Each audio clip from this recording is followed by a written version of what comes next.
কালি আমি এই কুৱেশ্যনটো চাইছিলোঁ আৰু ইয়াৰ কুৱেশ্যনৰ পৰা আমি মষ্ট অফ দ্য দুটা আমি পাইছিলোঁ আটাকামা ডেজাৰ্টৰ কথা আৰু পেম্পাছৰ কথা। আজিৰ ভিডিঅ'টোৰ পিছত আপোনালোকে আকৌ দুটা জানিব। মই ভিডিঅ'টো কমপ্লিট হোৱাৰ পিছত আপোনাক কুৱেশ্যনটো দেখাম। এতিয়া আজি পঢ়িম আমি আফ্ৰিকা মহাদেশৰ কথা। আফ্ৰিকা মহাদেশখনৰ কথা আচলতে আপুনি বহুত লিখা আছে মোৰতে, আপোনালোকে ভয় নাখাব। মই যিখিনি কৈছোঁ আপোনালোকে জাষ্ট লিখি যাব। পৰীক্ষাত আপুনি গোটেই নাজানিলেও এলিমেণ্টেল মেথডৰ দ্বাৰা কুৱেশ্যনটো ক্ৰেক কৰিব পাৰিব যদি আহে। এতিয়া আফ্ৰিকা মহাদেশৰ কথা জানোতে আমি চাৰিওফালৰ বৰ্ডাৰটোৰ কথা জানিব লাগিব, য'ত কুৱেশ্যন হ'ব পাৰে। ইয়াত হ'ব পাৰে যে আফ্ৰিকা মহাদেশৰ নৰ্থত কি আছে? ইউৰোপ আছে। আৰু এই ইউৰোপ মহাদেশখন আৰু আফ্ৰিকা মহাদেশখনক ছেপাৰেট কোনে কৰে? এইটো কুৱেশ্যন আহে। ছেপাৰেট কোনে কৰে? মেডিটেৰিয়ান চি, ভূমধ্য সাগৰে আফ্ৰিকা আৰু ইউৰোপ মহাদেশক ছেপাৰেট কৰে। এইটো আমি গম পালোঁ। এতিয়া যদি কুৱেশ্যন আহে যে মেডিটেৰিয়ান চি আৰু আটলাণ্টিক অ'চনক কোনে কানেক্ট কৰে? কোনে কানেক্ট কৰে? কাৰণ আফ্ৰিকাৰ ৱেষ্ট ছাইডত আটলাণ্টিক আছে। তো এই মেডিটেৰিয়ান চি আৰু আটলাণ্টিক মহাসাগৰটোতো কানেক্ট হ'ব ন। সেই কানেক্ট কৰা ৰাস্তাটো কি? আমি কি কৈছিলোঁ যে মই আগতে পঢ়াইছিলোঁ ষ্ট্ৰেট মানে কি? ষ্ট্ৰেট মানে কি? দুটা জলপৃষ্ঠ ডাঙৰ জলভাগ যেতিয়া কানেক্ট কৰে সেই সৰু নেৰ' ৱেটোকে ষ্ট্ৰেট বুলি কোৱা হয়। ইয়াত মেডিটেৰিয়ান চি আৰু আটলাণ্টিক অ'চনক কোনে কানেক্ট কৰিব? Strait of Gibraltar. মনত ৰাখিব, মেডিটেৰিয়ান চি আৰু আটলাণ্টিক মহাসাগৰক কানেক্ট কোনে কৰিব? Strait of Gibraltar. আৰু কি কৰে ষ্ট্ৰেটে কি কৰে? দুটা ৱাটাৰ বডি কানেক্ট কৰে, কিন্তু দুটা লেণ্ড মাছ ছেপাৰেটো কৰে ন। ছেপাৰেট কোন হ'ল? ইউৰোপ আৰু মৰক্কো ছেপাৰেট হৈ গ'ল। এইখিনি আমি গম পাই গ'লোঁ। এইখিনিত যদি কুৱেশ্যন আহে আমি গম পাই গ'লোঁ। 2 মাৰ্ক আমাৰ আহি গ'ল। এতিয়া আমি নেক্সট 2 মাৰ্কৰ কাৰণে যাম। নেক্সট 2 মাৰ্ক আমি ইয়াত পাম। এতিয়া কি হ'ব?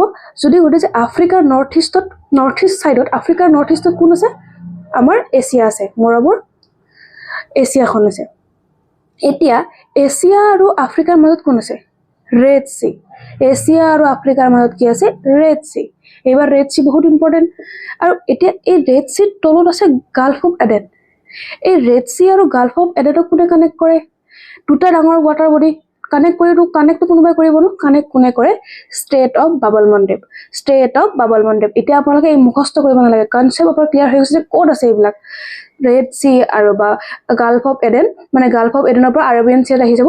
কোনে কানেক্ট কৰে? Strait of Bab el Mandeb. এইটো হৈ গ'ল আমাৰ। এইখিনি আমাৰ জিঅ'গ্ৰাফিখিনি গম পাই গ'ল। আমাৰ চাৰিওফালে বৰ্ডাৰ এৰিয়াত গম পালোঁ যে আফ্ৰিকা আৰু ইউৰোপক ছেপাৰেট কৰে মেডিটেৰিয়ান চি। এতিয়া কেতিয়াবা কি কৰিব পাৰে যে আফ্ৰিকা নিদি কিনে মৰক্কো দি দিব পাৰে। মৰক্কো আৰু ইউৰোপ নিদি কিনে স্পেইন দিব পাৰে, কাৰণ ইয়াতে মৰক্কো আছে আৰু ইয়াতে স্পেইন আছে। গতিকে মৰক্কো আৰু স্পেইনক কোনে ছেপাৰেট কৰে? সেইটো মেডিটেৰিয়ান চিয়ে হয়। কাৰণ ইয়াতে এইখিনি কুৱেশ্যনতো তেওঁলোকে খুৱাই থাকিব। আৰু মই গোটেই তলত এইখিনি লিখি দিছোঁ, অসমীয়াতো লিখি দিছোঁ আৰু ইংলিছতো লিখি দিছোঁ। আপোনালোকে সৰু সৰুকৈ পইণ্ট কৰি লিখি ল'ব। এতিয়া আমি নেক্সট পেজত আহিম। আমি কাণ্ট্ৰি আহিম। আফ্ৰিকাৰ কাণ্ট্ৰি কেইখনত আহিম। যিকেইখন কাণ্ট্ৰি ইম্পৰ্টেণ্ট সেইকেইখন কাণ্ট্ৰি মই আনিছোঁ। প্ৰথম কাণ্ট্ৰি কেইখন ইম্পৰ্টেণ্ট যে মৰক্কো, এলজেৰিয়া, টুনিচিয়া, লিবিয়া আৰু ইজিপ্ট। এইকেইখন important. Morocco, Algeria, Tunisia, Libya আৰু ইজিপ্ট কিয় ইম্পৰ্টেণ্ট সেইটো মই কৈ দিছোঁ, কাৰণ এইকেইখনে মেডিটেৰিয়ান চিৰ লগত বৰ্ডাৰ শ্বেয়াৰ কৰি আছে। এতিয়া আপোনালোকে মনত কেনেকৈ ৰাখিব? মাতেলে বুলি মনত ৰাখিলে হৈ গ'ল। আপোনালোকে কিবা এটা মনত ৰাখিব লাগে না, এক্সাম ক্লিয়াৰ কৰিব লাগে। মাতেলে বুলি মনত ৰাখিব। যদি এক্সামত আহি যায় APSC এক্সামত যে কোনকেইখনে কানেক্ট কৰে, এনেকুৱাকৈ দিব যে কোনকেইখনে কানেক্ট নকৰে, বেলেগ এখন কাণ্ট্ৰি ভৰাই দিব। আমাৰ মনত ৰাখি গ'ল মাতেলে। মেডিটেৰিয়ান চি আফ্ৰিকাৰ কোনকেইখন কাণ্ট্ৰিক কানেক্ট কৰে? মাতেলে মানে M মানে মৰক্কো, A মানে আলজেৰিয়া, T মানে টুনিচিয়া, লিবিয়া আৰু ইজিপ্ট। হৈ গ'ল। এটা কুৱেশ্যন আমাৰ হৈ গ'ল। ইয়াত মই লিখি দিছোঁ Mediterranean Sea share border with African country Morocco, Algeria, Tunisia, Libya আৰু ইজিপ্ট। হৈ গ'ল। ইয়াতে এটা কনফিউজ কৰিব পাৰে যে এই ইজিপ্ট যিটো আছে ন, ইজিপ্টখনে মেডিটেৰিয়ান চিৰ লগতো কানেক্ট কৰে আৰু ৰেড চিৰ লগতো কানেক্ট কৰে। এইটো মনত ৰাখিব। ইজিপ্টে কেতিয়াবা যদি কুৱেশ্যন আহে যে বোথ কানেক্ট কৰে, ইজিপ্টে মেডিটেৰিয়ান চিও কানেক্ট কৰে, ৰেড চিও কানেক্ট কৰে। এতিয়া কুৱেশ্যন হ'ব পাৰে যে ৰেড চি কোনকেইখন কাণ্ট্ৰিয়ে আফ্ৰিকান কাণ্ট্ৰিয়ে বৰ্ডাৰ শ্বেয়াৰ কৰে। মই ইয়াতে লিখি দিছোঁ চাওঁ। ৰেড চিয়ে বৰ্ডাৰ শ্বেয়াৰ কৰে ইজিপ্ট, চুডান, এৰিট্ৰিয়া, জিবুটি।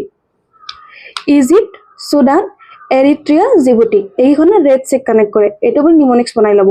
আৰু এইটো মাতলে, মেডিটেৰিয়ান চি মাতলে।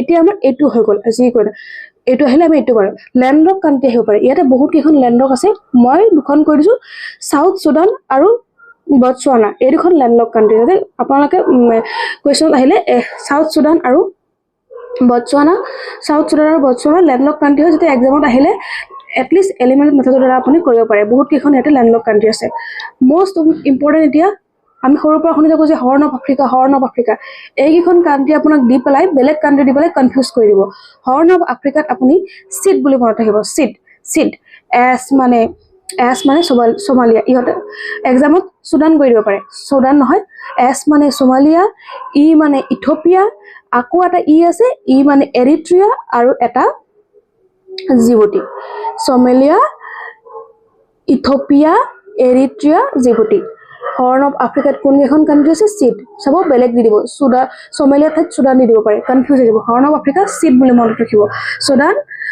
চুদান নহয় সোমালিয়া ইথিঅপিয়া এৰিট্ৰিয়া মই ইয়াতে লিখি দিছোঁ ইয়াৰো আমাৰ কাণ্ট্ৰি কেইখনো হৈ গ'ল এতিয়া আহিল যে আমি ইম্পৰ্টেণ্ট মাউণ্টেইন আৰু লেকছৰ ওপৰত যিকেইখন ইম্পৰ্টেণ্ট মই সেইকেইখনে কৈ দিম আপুনি মনত ৰাখিব যে টানা লেক ইথিঅপিয়াত আছে টানা ইথিঅপিয়া হৈ গ'ল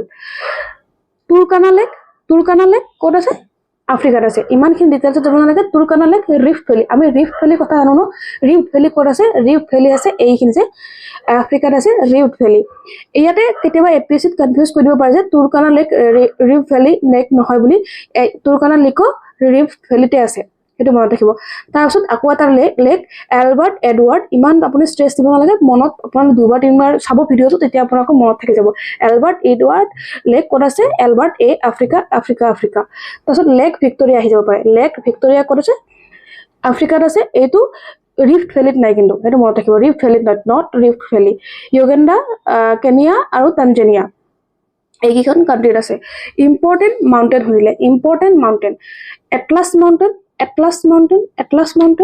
কেম্ব্ৰিয়া মাউণ্টেইন দুবাৰ ক'ব আপোনালোকে মই যেতিয়া ভিডিঅ'টো কৰি আপোনাক কৈ থাকে পৰীক্ষাত মনত পৰি যাব কেম্ব্ৰিয়ান মাউণ্টেইন এক্টিভ ভলকেনো হয় এইটো মনত ৰাখিব তাৰপিছত কিলিমাঞ্জাৰো কিয় মনত ৰাখিব কাৰণ এইটো হাইয়েষ্ট পিক হয় আফ্ৰিকাৰ কিলিমাঞ্জাৰো ইয়াতে আছে কিলিমাঞ্জাৰো হাইয়েষ্ট পিক হয় মনত ৰাখিব এটলাছ মাউণ্টেইন কেমৰুন মাউণ্টেইন আৰু কিলিমাঞ্জাৰো ক'ত আছে আফ্ৰিকাত থকা বুলি গম পালে হৈ যাব কিলিমাঞ্জাৰো আফ্ৰিকাৰ হাইয়েষ্ট পিক হয় ইয়াতে টানা লেক তুৰ্কানা লেক এলবাৰ্ট এডৱাৰ্ড তাৰপিছত লেক ভিক্টৰিয়াটো কেতিয়াবা আহি যায় এক্সামত এইটো মনত ৰাখিব এইটো হৈ গ'ল আমাৰ আকৌ নেক্সট আছে গ্ৰাছলেণ্ড আপুনি কালিও চাইছে বহুত ইম্পৰ্টেণ্ট হয় গ্ৰাছলেণ্ড কেইখনৰ কথা চিম্পলি ইয়াৰ বেছি নাই সাৱানা গ্ৰাছলেণ্ড আৰু ভেলেট টেম্পাৰেট ট্ৰপিকেল আৰু টেম্পাৰেট মই কৈছোঁ সাৱানাটো মনত ৰাখিব এই সাৱানাটো তুমি চবেই জানোৱে সাৱানা আফ্ৰিকাত আছে চুদানত আছে আৰু ভেলেট টেম্পাৰেট গ্ৰাছলেণ্ড সাউথ আফ্ৰিকাত মনত ৰাখিব এই দুটা গ্ৰাছলেণ্ডৰ কথা মনত ৰাখিব কালি আমি পেম্পাছৰ কথা পঢ়িছিলোঁ দুটা তিনিটা মনত ৰাখিলে আপুনি এলিমেণ্ট মেথডৰ কুৱেশ্যন ওলাই দিব পাৰিব ইম্পৰ্টেণ্ট ৰিভাৰ নাইল ৰিভাৰ আৰু Orange river important river Nile ৰিভাৰটো আপোনালোকে জানো আমি আফ্ৰিকাত আছে বুলি অৰেঞ্জ ৰিভাৰ হৈ গ'ল তাৰপিছত আৰু ইম্পৰ্টেণ্ট ডিজাৰ্ট কালাহাৰী আৰু চাহাৰা এইকেইটা আমি মনত ৰাখিব কালাহাৰী আমি দেখিছোঁ কুৱেশ্যনত কালি কালাহাৰী ডিজাৰ্টৰ কথা সুধিছিল আৰু চাহাৰা ক'ত আছে আফ্ৰিকাত আছে এইটো হৈ গ'ল আমাৰ আফ্ৰিকা চাওক গোটেইখিনি হৈ গ'ল আমাৰ আপুনি যিখিনি মই ভিডিঅ'টো দিছোঁ দুবাৰ তিনিবাৰ চাব হৈ যাব এতিয়া চাব আপোনাক মই এপিএছচিৰ কুৱেশ্যনটো দেখাওঁ চাওক এই কুৱেশ্যনটোত চাওক আপোনালোকে আজি কালাহাৰী দিছে কালি আমি পঢ়িলোঁ আটাকামা আজি আমি কালাহাৰী পঢ়িলোঁ কিমানো লাগিলে পঢ়িবলৈ ইমানটো নালাগিলে না টাইমটো আজি চাওক ইয়াতে চাওক ভেলেট হৈ গ'ল ন আমাৰ গোটেইকেইটা আহিয়ে গ'ল তো আমি অলপ ৱৰ্ল্ড মেপ চাব লাগে ৱৰ্ল্ড মেপৰ ইমান আমি দীঘলীয়া ভিডিঅ' নাচালে হৈ যাব কাৰণ এপিএছচি ইমান ডিটেইলছত নাযায় বাৰু তেতিয়ালৈকে যোৱা নাই চ' আপুনি কিছুমান এলিমেণ্ট মেথডৰ দ্বাৰাও কুৱেশ্যনবিলাক কৰিব পাৰে আৰু আপোনালোকে প্ৰেক্টিছ কৰক এনেকৈ আৰু মেপ আচলতে প্ৰেক্টিছ কৰিলেহে হ'ব আপোনালোকে প্ৰেক্টিছ কৰি যাওক ভাল লাগিলে কমেণ্ট কৰিব আৰু যদি মই আপোনালোকৰ সহায় পাওঁ তেতিয়া মই নেক্সট ভিডিঅ'টো আনিম ধন্যবাদ